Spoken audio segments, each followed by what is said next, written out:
I accidentally attended a stranger's funeral, and it got weird.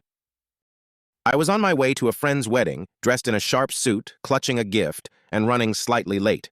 The venue was a fancy banquet hall that apparently hosted multiple events at the same time.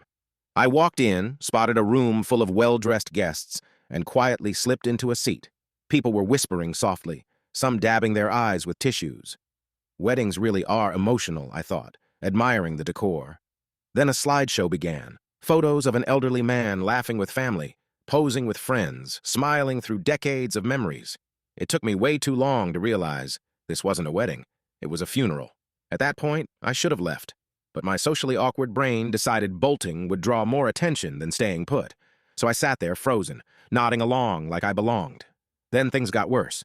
A woman beside me, his daughter, I later learned, leaned over and whispered, "Thank you for coming.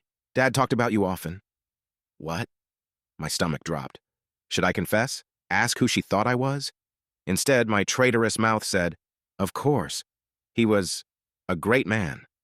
Turns out the deceased was a beloved local businessman who mentored dozens of young professionals. My suit and panicked politeness had everyone convinced I was one of his trainees. Then they passed around a microphone for heartfelt stories. Guess who it landed on?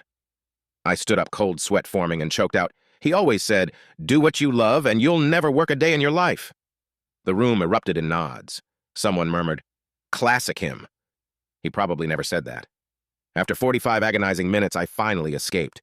As I reached the exit, an older man gripped my shoulder and said, "He'd be proud of you, son." I've officially retired from attending any event requiring a suit.